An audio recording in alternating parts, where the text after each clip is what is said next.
اور سور پھونک دیا گیا اور آسمان پھٹ گیا اور جب سورج لپیٹ دیا گیا۔ اگر آپ قرآن مجید کا گہرائی سے مطالعہ کریں اور اس کی زبان اور اس کے گرامر پر پوری توجہ دیں تو آپ کو ایک جگہ آ کر گرامر کا ایک ایسا انوکھا انداز ملے گا، ایک ایسا گلچ جو بظاہر عام انسانی عقل کو بالکل سمجھ میں نہیں آتا۔ نفخہ یعنی پھونک دیا گیا، اوزلفت وہ قریب کر دی گئی، کوورت سورج لپیٹ دیا گیا۔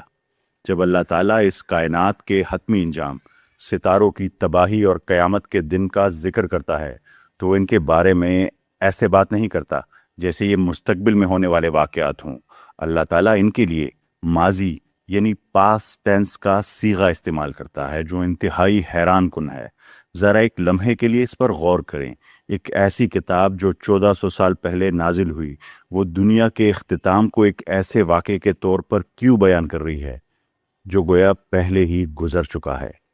ناقدین، ایتھیسٹ اسے دیکھ کر کہہ سکتے ہیں کہ یہ گرامر کی غلطی ہے، جبکہ علماء کرام آپ کو بتائیں گے کہ عربی بلاغت میں یہ یقین کی انتہا کو ظاہر کرنے کا ایک طریقہ ہے کہ یہ واقعہ اس قدر یقینی ہے کہ اسے یوں بیان کیا گیا ہے جیسے یہ ہو چکا ہو۔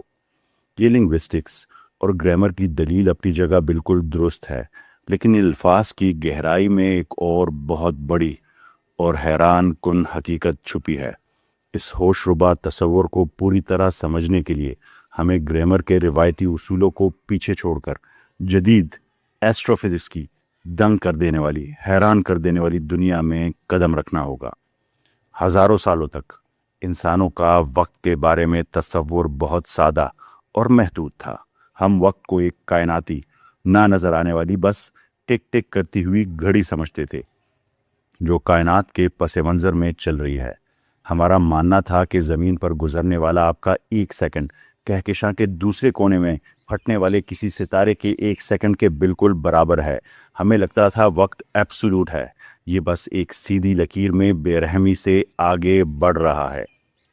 لیکن 1905 میں پیٹنٹ آفس میں کام کرنے والے ایک کلرک البرٹ آئنسٹائن نے اس وہم کو ہمیشہ کے لیے توڑ دیا اپنی تھیوری آف ریلیٹیوٹی پیش کر کے۔ تھیوری آف ریلیٹیوٹی کے ذریعے آئنسٹائن نے ثابت کیا کہ وقت کوئی غائب یا ایبسٹریکٹ چیز نہیں ہے۔ وقت دراصل ایک فزیکل فیبرک ہے، یہ خلا کی جو 3 ڈائمنشنز ہیں یعنی لمبائی، چوڑائی اور گہرائی کے ساتھ بنا ہوا ہے اور مل کر ایک 4th ڈائمنشن جال بناتا ہے جسے ہم اسپیس ٹائم کہتے ہیں۔ اور چونکہ وقت ایک فزیکل آبجیکٹ ہے، اسی لیے یہ بالکل کسی مادی چیز یعنی کپڑے کی طرح برتاؤ کرتا ہے۔ اسے کھینچا جا سکتا ہے، اسے موڑا جا سکتا ہے، شدید کشش ثقل یعنی گریوٹی اور انتہائی تیز رفتار کے ذریعے اس میں بگاڑ، چینجز پیدا کی جا سکتی ہیں، سلو یا فاسٹ کیا جا سکتا ہے۔ یہ کوئی بلیک بورڈ پر لکھی ہوئی محض ایک حسابی تھیوری نہیں ہے، یہ ایک ثابت شدہ سائنسی حقیقت ہے۔ 1971 میں سائنسدانوں نے ایک مشہور تجربہ کیا جسے ہافیل کیٹنگ تجربہ کہتے ہیں۔ انہوں نے انتہائی حساس ایٹامک واچز یعنی ایٹامک گھڑیوں کا وقت بالکل ایک جیسے سیٹ کیا، دونوں کو بالکل ایک وقت پہ کھڑا کر دیا۔ ایک گھڑی کو زمین پر رکھا اور باقی گھڑیوں کو کمرشل ہوائی جہازوں کے ذریعے دنیا کے گرد چکر لگوایا ہائی سپیڈ پر۔ جب جہاز واپس اترے تو اڑنے والی گھڑیاں زمین پر رکھی ہوئی گھڑیوں سے پیچھے رہ چکی تھی۔ چونکہ انہوں نے خلا میں تیزی سے رفتار سے سفر کیا تھا، اس لیے ان کے لیے وقت حقیقت میں آہستہ گزرا تھا، یعنی وقت ڈیفرنٹ گزرا تھا۔ وقت کوئی یونیورسل کانسٹنٹ نہیں ہے، یہ ریلیٹیوٹی پر مبنی ہے، یہ ریلیٹیو ہے، یہ ایک فزیکل ماحول ہے جس کے اندر سے آپ اس وقت سفر کر رہے ہیں۔ وقت کی اس حقیقت کو عام انسانوں کے لیے کرسٹوفر نولن کی ایک بہت خوبصورت فلم ہے جس کا نام ہے انٹرسٹیلر نے انتہائی ایک بہترین انداز میں پیش کیا ہے۔ نولن نے اس فلم میں سائنس کا محض اندازہ نہیں لگایا، بلکہ انہوں نے ڈاکٹر کپ تھورن ہیں جو نوبل وننگ فزسسٹ ہیں، ان کے ساتھ مل کر کام کیا۔ یہ فلم ہمیں بصری طور پر دکھاتی ہے کہ جب وقت کی اس چادر کو اس کی آخری حدوں تک کھینچا جاتا ہے تو کیا ہوتا ہے۔ اس اسپیس ٹائم فیبرک کی بات کر رہا ہوں میں۔ ہم اس کا سب سے گہرا مشاہدہ فلم کے کلائمیکس میں کرتے ہیں، جب مرکزی کردار ایک ٹیزریکٹ یعنی ایک 5th ڈائمنشن کی جگہ میں داخل ہوتا ہے۔ اس ڈیزرٹ میں، اس ففتھ ڈائمینشن آبجیکٹ کے اندر وہ کردار اب وقت کے بہتے ہوئے دریا میں قید نہیں رہتا. وقت اب کوئی ٹک ٹک کرتی گھڑی نہیں رہا، وہ ایک فزیکل پلیس بن چکا ہے. آپ یعنی اس میں ایک جگہ سے دوسری جگہ جا سکتے ہیں. وہ ایک ایسے ملٹی ڈائمینشنل کمرے میں تیر رہا ہے جہاں سے وہ اپنی بیٹی کا بیڈ روم دیکھ سکتا ہے. لیکن وہ صرف خلا یعنی اسپیس کے پار نہیں دیکھ رہا، وہ وقت کے پار بھی دیکھ رہا ہے. وہ بیک وقت اس کمرے کے مختلف حصوں میں اپنی بیٹی کا ماضی، اس کا حال اور اس کا مستقبل دیکھ سکتا ہے ایک ہی وقت میں. وہ محض چند فیٹ دائیں یا بائیں تیر کر تاریخ کی دہائیوں میں سفر کر سکتا ہے. ایک ہائر ڈائمینشنل مخلوق کے لیے وقت بس ایک ایسا منظر ہے جسے وہ اوپر سے دیکھ سکتی ہے. پر ذرا رکے اور اس بات کی وسعت پر غور کریں.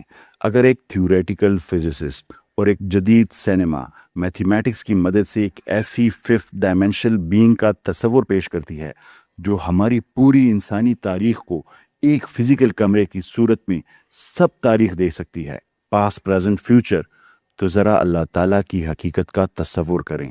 ذرا اس خالق کی حقیقت کا تصور کریں جس نے ان تمام ڈائمینشنز کو تخلیق کیا ہے، جس نے خلا، جس نے کشش ثقل اور خود وقت کو پیدا کیا ہے. یہ چیز ہمیں فزکس کے ایک اور دنگ کر دینے والے تصور کی طرف لے جاتی ہے جسے کہتے ہیں بلاک یونیورس. یہ ہے بلاک یونیورس کی تھیوری. اس ماڈل کے مطابق حقیقت گزرتے ہوئے لمحات کا کوئی سلسلہ نہیں ہے. اس کی بجائے اس کائنات کی پوری تاریخ یعنی بگ بینگ سے لے کر قیامت تک جو ابھی آئی نہیں، ایک بہت بڑے ٹھوس سالڈ اسپیس ٹائم کے بلاک کی صورت میں موجود ہے. ہر وہ واقعہ جو کبھی ہوا ہے، جو اس وقت ہو رہا ہے یا جو کبھی مستقبل میں ہوگا، وہ اس بلاک کے اندر بیک وقت یعنی سائملٹینیسلی موجود ہے. آپ اور میں زندگی کو ماضی، حال اور مستقبل کی ترتیب میں صرف اس لیے محسوس کرتے ہیں کیونکہ ہمارا انسانی دماغ اس بلاک کے اندر قید ہے اور وہ اس ڈیٹا کو فریم بائی فریم پروسیس کر رہا ہے. وہ پہلے پاس، پریزنٹ، فیوچر ایسے دیکھتا ہے اسے. اور یہاں آ کر فلسفے کا سب سے بڑا راز کھلتا ہے. اگر وقت ایک فزیکل اور مادی تخلیق ہے جو فزکس کے قوانین کا پابند ہے، تو وقت کا خالق کبھی بھی اس وقت کے اندر نہیں ہو سکتا. اس خالق کا اسپیس ٹائم کی اس فزیکل چادر سے مکمل طور پر باہر ہونا لازمی ہے.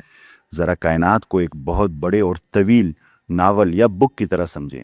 اگر آپ اس کتاب کے اندر موجود ایک کردار ہیں تو صفحہ نمبر 100 سمجھ لیں کہ وہ آپ کا پریزنٹ ہے، حال ہے.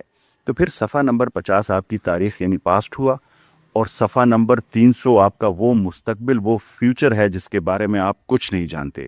آپ اس کہانی کو صرف ایک وقت میں ایک لفظ اور ایک دھڑکن کے حساب سے ہی محسوس کر سکتے ہیں. یہ ہے ہماری مثال ٹائم کو سمجھنے کی. لیکن اللہ تعالیٰ اس کا مصنف ہے، اس کا آتھر ہے. وہ مصنف جس کے ہاتھ میں یہ مکمل کتاب موجود ہے، وہ اس کتاب کی جلد یعنی اس کی بائنڈنگ سے باہر ہے. اس مصنف کی نظر میں صفحہ نمبر 1 کا پہلا جملہ اور صفحہ نمبر 300 کا آخری تباہ کن نقطہ بالکل ایک ہی لمحے میں موجود ہے.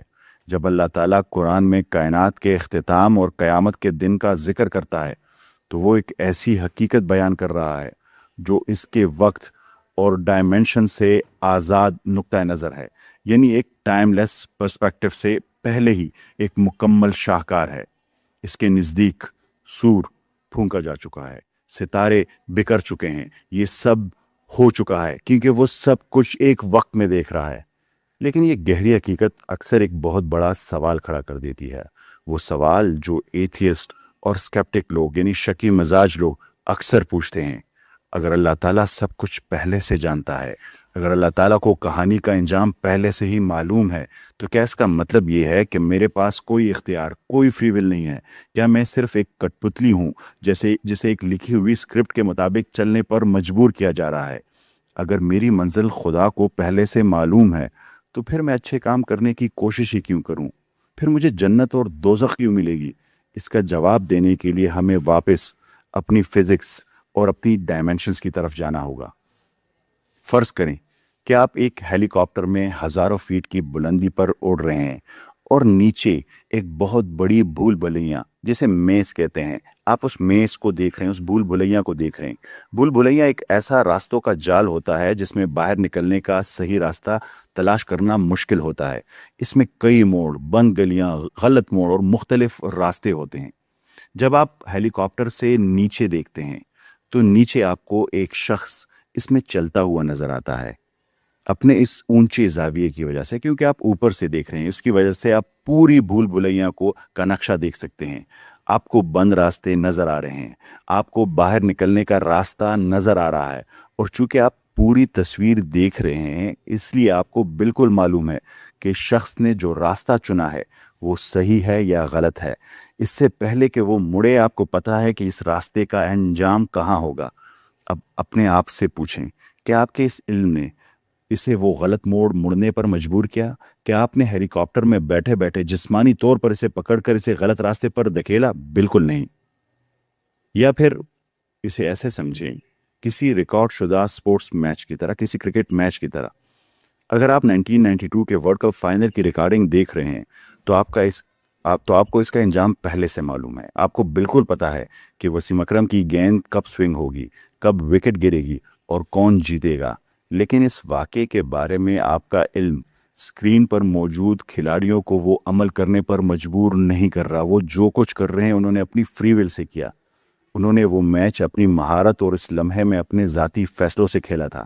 آپ کے پاس تو بس یہ سہولت ہے کہ آپ وہ مکمل ہو چکی ٹیپ ریکارڈنگ دیکھ رہے ہیں۔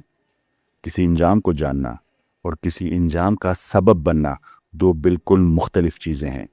اللہ تعالیٰ آپ کو کسی پروگرام کی ہوئی مشین کی طرح کسی خاص راستے پر مجبور نہیں کر رہا۔ اپنی زندگی کا قلم اس وقت آپ کے اپنے ہاتھ میں ہے۔ آپ ہر روز حقیقی اور شعوری فیصلے کر رہے ہیں، اور آپ ان فیصلوں کے نتائج کے مکمل طور پر خود ذمہ دار ہیں۔ آپ کے پاس مکمل اختیار ہے، آپ کے پاس فری ول ہے۔ حقیقت صرف اتنی ہے کہ اللہ تعالیٰ جو ہماری ٹائم لائن کے تمام حدود سے مکمل طور پر باہر ہے، وہ ان فیصلوں کو پہلے ہی دیکھ رہا ہے جو آپ نے اپنی مرضی سے کیے ہیں، اور آپ کے ماضی، آپ کے حال اور ان فیصلوں کو جو آپ کل کرنے والے ہیں سب کو ایک ہی وقت میں دیکھتا ہے۔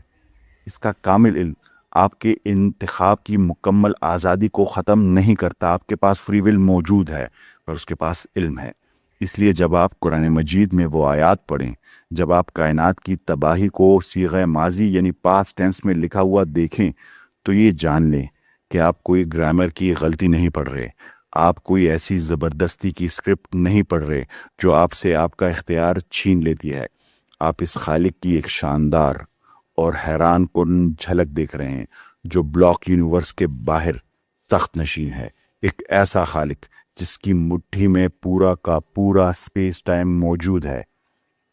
دنیا کا اختتام قریب نہیں آ رہا، بلکہ اعلیٰ ترین یعنی ہائر ڈائمینشن بینگز کے نقطہ نظر سے ہم بس اس صفحے تک پہنچنے کا انتظار کر رہے ہیں جہاں یہ لکھا ہوا ہے، اور اب سے لے کر اس صفحے تک کے درمیان کے ابواب آپ کیسے لکھتے ہیں یہ فیصلہ مکمل طور پر آپ کے ہاتھ میں ہے۔